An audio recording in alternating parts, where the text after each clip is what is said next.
Know that it's a small world. Please believe how you carry yourself will take you a long way.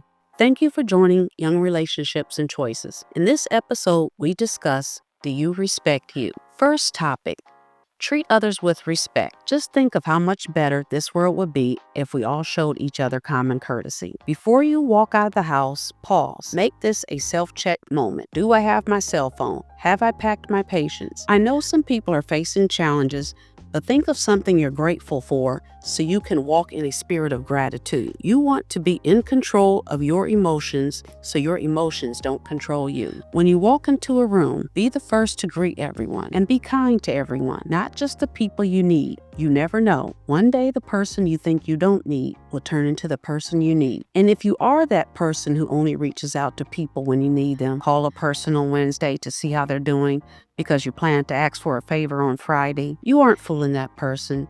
They just didn't want to bust you out. As soon as you popped up on their caller ID with the just calling to see how you're doing, they know what time it is. If you're fortunate enough to have a person in your life who will give to you and not expect anything in return, respect that relationship. Check on that person. Send them a birthday card. Don't wait until you need a favor. Next, when you're among friends and people you're comfortable with, you're supposed to express yourself freely and talk trash if you wish. But when you're not around familiar people, you want to tone it down. Don't allow a foul mouth to define who you are. 1, because a foul mouth seriously takes away from your beauty. 2, you never know who's watching and listening. The adult you're cursing in front of or acting all ignorant in front of may be the person who interviews you for a financial opportunity. You want to learn how to code switch. I'm not asking you to be phony.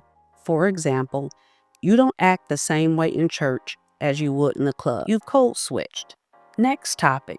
Don't you be the butthole in the crowd, the bully. Okay, you're the boldest, the toughest among the bunch.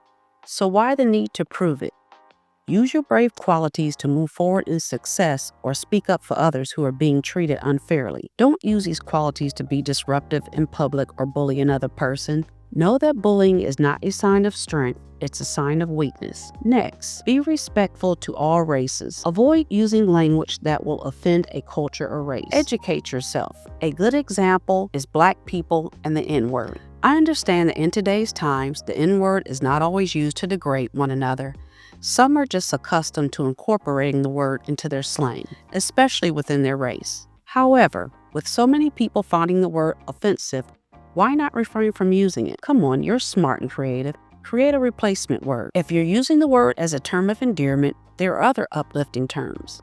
Instead of what's up my N-word, use what's up my brother, sister, king, queen, lover, friend. If you're using the term to describe a person with sketchy behavior, then try heathen, butthole. Make up something funny. These trash cans, there are endless alternatives. Next topic.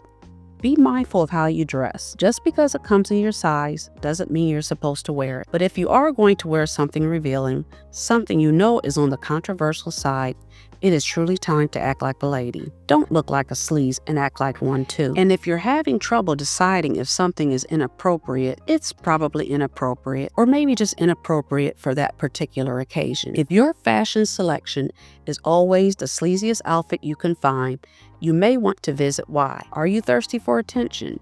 And if so, is it a moment of thirst or all the time? Just asking. This may be a journaling moment or something you want to discuss with a therapist. Next topic. There's a time and place for everything. I'm not promoting sex, but if you're going to have sex, be discreet where you have it. Not every intimate encounter has to escalate to sex if it's not the time or place. Sex is a moment to share between you and your partner, not to be on display. By doing so, you're degrading the intimacy of the act. And regardless of you both being willing participants, you as the female will be viewed more negatively than your male partner. Like I said, I'm a strong believer in journaling. Write down things you do to respect you or things you may need to work on. Join me for episodes where we address love triangles.